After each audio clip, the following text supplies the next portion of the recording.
Dr. Jayaprakash, a well-known general physician in Pune. He recently met a patient who was 93 years old.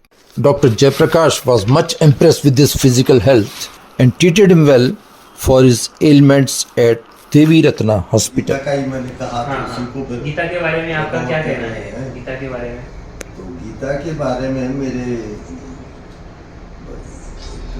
पुस्तक ऐसी है जो शायद सर्वश्रेष्ठ पुस्तक जिसको हम कहेंगे वर्ल्ड की। Gita is a way of looking at the world, Gita is a way of living in the world. हमको बेस्ट बुक चाहिए आर्ट ऑफ लिविंग पर, शायद गीता से बेटर आपको कोई पुस्तक भी है गीता पर नहीं मिलेगी, जो डे टू डे लाइफ के बारे में हमको शिक्षा देती है। जो कि एक लेमैन पर्सन है जिन्होंने कभी गीता को पढ़ा नहीं, उनको क्या लगता है कि डिफिकल्ट रहेगा समझना?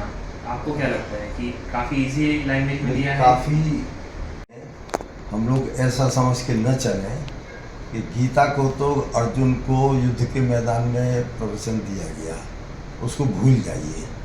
हम ये मान करके चलें कि कोई अच्छा आदमी, सम सीनियर पर्सन हमको कुछ शिक्षा दे रहा है जीवन में, डे टू डे लाइफ में। तो गीता में काफ़ी पोर्शन ऐसा है जिसको कि आत्मसात हम इस दृष्टि से कर सकते हैं कि जीवन में डे टू डे लिविंग हमारा जो है, गीता ये भी बताती है कैसे बातचीत करेंगे। गीता ये भी बताती है हमारा भोजन सात्विक कैसा होगा। गीता ये भी बतलाती है हमारे विचार कैसे होंगे। गीता ये बताती है डिफ़िकल्ट सिचुएशन में हमारी कैसी अप्रोच होना चाहिए, हमारा कर्तव्य कर्म क्या होना चाहिए। और सबसे ज़्यादा जो गीता में एम्फेसिस दिया गया है वो है समत्व भाव, समता। क्या आप दुख में, सुख में, मान में, अपमान में किस तरह से सम रह सकते हैं, विचलित न हो या बहुत ज़्यादा खुश न हो जाए, ये गीता की शिक्षा। तो गीता को ऐसा समझ के मत चलिए कि गीता कोई बहुत ऐसी पुस्तक है जिसको कि कुछ ही एल्डरली पर्सन्स या बड़े योग्य व्यक्ति ही समझ सकते हैं।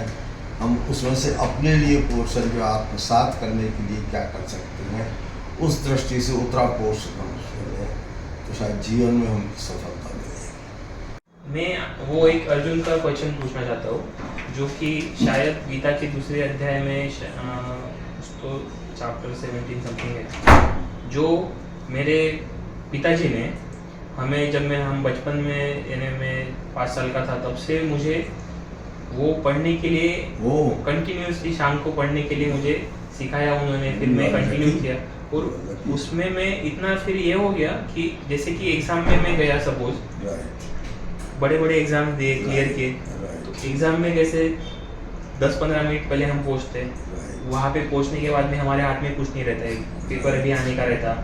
तो उस वक्त में मैं आंखें बंद करके जो वो याद करता था, तो उससे इतना दिमाग ओवर एक्टिव हो जाता था कि सारी चीज़ें याद आती थी जो कि मैंने महीनों पढ़ी नहीं थी, वो भी याद आती थी वो क्वेश्चन देखने के बाद में। तो एक अद्भुत सी एक पावर आती थी। अब उसकी वजह से हो या फिर दूसरे किसी वजह से पता नहीं, बट ये मेरा अनुभव है। आत्मबल बढ़ता है, कॉन्फिडेंस बढ़ता है।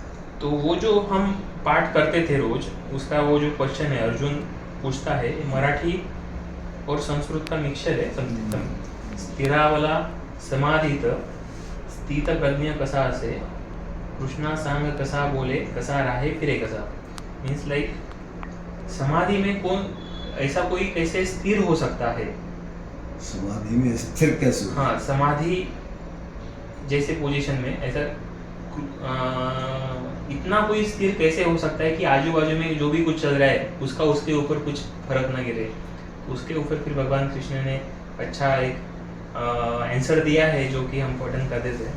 तो एक्चुअली अर्जुन ने ये कहा कि मन बहुत चंचल है। छठे अध्याय में 34 श्लोक है और उसमें ये कहा है, चंचलम ही मन है कृष्ण प्रमाथि बलवद्रम तस्याम निग्रह मन्ये वायुरिव संतुष्टिम। ये मन इतना चंचल है और दृढ़ है। जिस तरह से कि तूफान की हवा को रोकना मुश्किल होता है, इस तरह मन को रोकना मुश्किल लगता है मुझको। तो उस पर कृष्ण ने केवल 2 शब्द उसको कहे, अभ्यास और वैराग्य। कि आपको फीलिंग ऑफ डिटैचमेंट जब तक नहीं आएगी, आप आसक्ति संसार में बनी रहेगी, आप इन्हीं चीज़ों में इन्वॉल्व रहेंगे, तो आप आगे नहीं बढ़ सकते। तो थोड़ा सा आपको इसमें फीलिंग ऑफ डिटैचमेंट लाना पड़ेगा। और दूसरा वन डे अफेयर नहीं है, अभ्यास आपको प्रैक्टिस करनी पड़ेगी। तो गीता में कहा गया है कि गीता डज नॉट मीन कि you should own nothing, it means nothing should own you. Gita ये नहीं कहती है कि आप संन्यास लेकर के डॉक्टर पेशा छोड़ करके दस्त को छोड़ कर चले, नोट दैट मतलब, लेकिन नथिंग शुड ओन यू। कोई संसार की चीज़ें ऐसी हावी आपके दिमाग में न हो जाए कि जिनमें इतना आपको अटैचमेंट आसक्ति हो जाए कि बिना उसके आप जो है संसार को, या जो प्लेजर सीकिंग की फीलिंग रहती है वो नहीं रहनी चाहिए। हमको संसार यूटिलाइज करे जो भी हमको उपलब्ध कराया। ट्रेन में हम जाते हैं, जितनी भी फैसिलिटी अवेलेबल होती है, हम उसको जानते हैं कि 3 घंटे बाद हमको इसको छोड़ देना है। उसी अप्रोच मन में रहती है। तो वही अप्रोच संसार में रहे, उनको 3 घंटे हो, 30 ईयर्स हो, 90 ईयर्स हो, संसार से जाना है।